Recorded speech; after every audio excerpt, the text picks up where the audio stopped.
चूरू जिले के सरदार शहर तहसील के गांव कालूसर के राजकीय उच्च माध्यमिक विद्यालय की खोखली तस्वीरें सिस्टम को ठेंगा दिखा रही हैं। यह विद्यालय 12वीं क्लास तक संचालित हो रहा है, लेकिन इस स्कूल के भवन की दीवारें खोखली और भवन के कमरे जर्जर होने के चलते यहां पर हर वक्त हादसों का खतरा बना रहता है। हालांकि बच्चों की सुरक्षा को देखते हुए मजबूरन स्कूल स्टाफ की ओर से बच्चों को जर्जर कमरों में ना बिठाते हुए बाहर ही आसमान के नीचे बैठाकर पढ़ाई करवाई जा रही है। ऐसे में कैसी पढ़ाई यहां बच्चे कर पाते होंगे या ये समझा जा सकता है। कम होता रहता है। अरे ऊपर विद्यालय भवन की दीवार खोखली नहीं हुई है, सिस्टम खोखला हो चुका है, जो कि शायद हादसों का इंतजार करता है।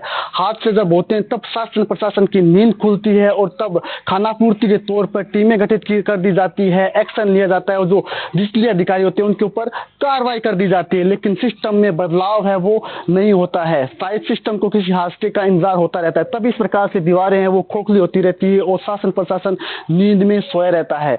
इस समय मेरी मौजूदगी कालूसर गांव में है और यहाँ का ये राजकीय उच्च माध्यमिक विद्यालय है जिसकी दीवारें खोखली हो चुकी है। ग्रामीणों ने कई बार शिक्षा विभाग को अवगत करवाया, लेकिन आश्वासन के अलावा नेताओं के पास से अधिकारियों के पास से कुछ भी नहीं मिला।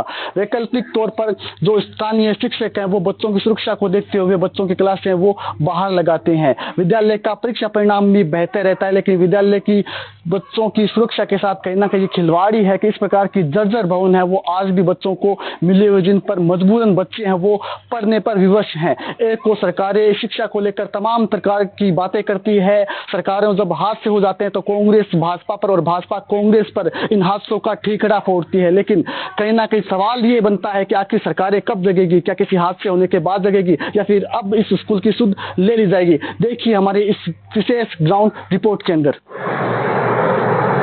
इस समय मेरी मौजूदगी राजकीय उच्च माध्यमिक विद्यालय कालूसर में है। यहाँ की बिल्डिंग भी जर्जर हो चुकी है। वजह है कि 50 साल के करीब पुरानी इस बिल्डिंग में जगह जगह से दरारें आ चुकी है। आप देख पा रहे हो तस्वीरों के माध्यम से मोटी मोटी दरारें वो यहाँ पर आ चुकी है। ऐसे में यहाँ पर पढ़ने वाले जो बच्चे हैं वो हर समय खौफ में रहते हैं, डर के साए में रहते हैं। मैं तस्वीरें दिखाना चाहूँगा, आप साथी कैमरा में दिखा रहे हो तस्वीरें आपको किस प्रकार से यहाँ खोखली दीवारें हैं वो हो चुकी है, लेकिन पता नहीं सिस्टम है वो कब जगेगा। ऐसा नहीं कि प्रशासन को अवगत नहीं करवाया गया, ग्रामीणों की ओर से बार बार प्रशासन को अवगत करवाया गया, लेकिन जिसके बाद भी कोई सुनवाई है वो होती नहीं है। हालांकि अब जबकि हादसा हो गया तो शायद प्रशासन की नींद खुल जाए और इस विद्यालय की ओर भी प्रशासन है वो प्रशासन की नजरें पड़ जाए। इस विद्यालय में 12 से 13 कमरे, लेकिन 4 से 5 कमरे एकदम जर्जर स्थिति में। ऐसे में सुरक्षा की दृष्टि से देखते हुए शासकीय स्कूल प्रशासन की ओर से बच्चों को वैकल्पिक व्यवस्था के तौर पर बाहर बिठाया जाता है ताकि यहाँ पर अच्छे से बच्चों की पढ़ाई हो सके, बच्चों की पढ़ाई बाधित ना हो सके। लेकिन कहीं ना कहीं सुरक्षा की दृष्टि से देखते तो यहाँ पर 4 से 5 कमरे वो बेहद जर्जर है, गिरने के कगार पर। इसके अलावा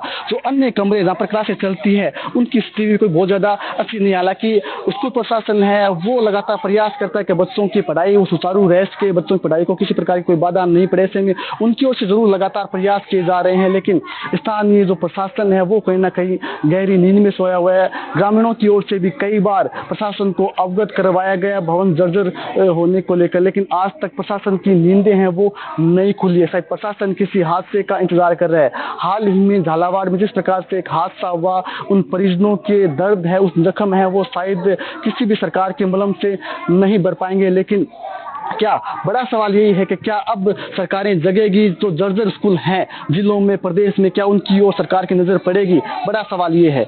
एनडीटीवी के लिए चूरू के गांव कालूसर से गजेंद्र सिंह।